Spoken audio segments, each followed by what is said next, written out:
Hi అండి. ఈరోజు chicken కూర వండుతున్నాను. టమాటా వేసి పేస్ట్ చేసేస్తానండి. టమాటా వేస్తే పేస్ట్ చేసానండి. ఆయిల్ పోస్తున్నానండి. హీట్ ఎక్కిందండి.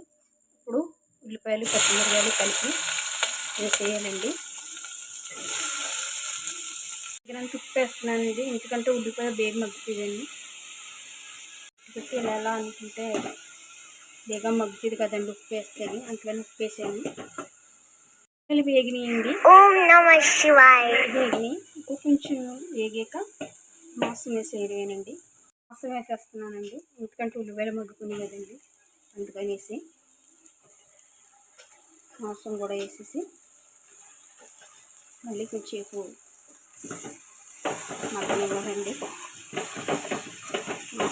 కొన్ని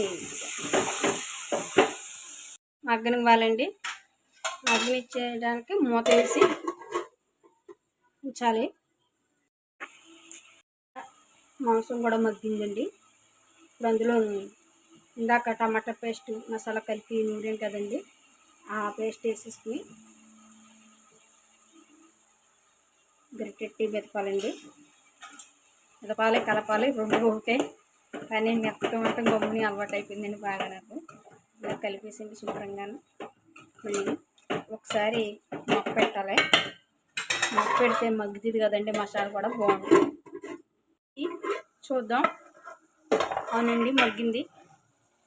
ఇందులో తగినంత కారం వేసుకుని, నీసు మాంసం కదండి, కారం ఎక్కువనే పడుతుంది.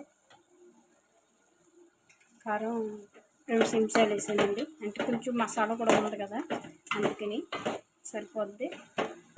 అలా వేసాను. నాకు నేనే తీసుకోవాలండి వీడియో, అందుకనే విసిరాడిపోతుంది, ఏమనుకోకండి. ఇలా కలుపుకున్న కొంచెంసేపు మళ్ళీ మనం మూత పెట్టేయాలండి. చూద్దామండి. చూసాం బాగా మగ్గింది. ఇంకా కారం కూడా పచ్చివాసన పోయిందండి. ఒకసారి అండి అంటున్నానని ఏమనుకోకండి, నాకు అలవాటు అయిపోయింది. ఇప్పుడైతే కొన్ని నీళ్ళు పోద్దామండి. అంతేనండి, నీళ్ళు పోసాను కాబట్టి కొంచెం ఒక అరగంట పావు గంట పడుతుందండి కూర ఉడకడానికి. అయిపోయిందండి. కర్రీ ఏమైపోలేదండి, ఇంకా ఉడకాలి. ప్లేట్ మూత పెట్టి తర్వాత చూస్తానండి. కూర అయిపోయిందండి.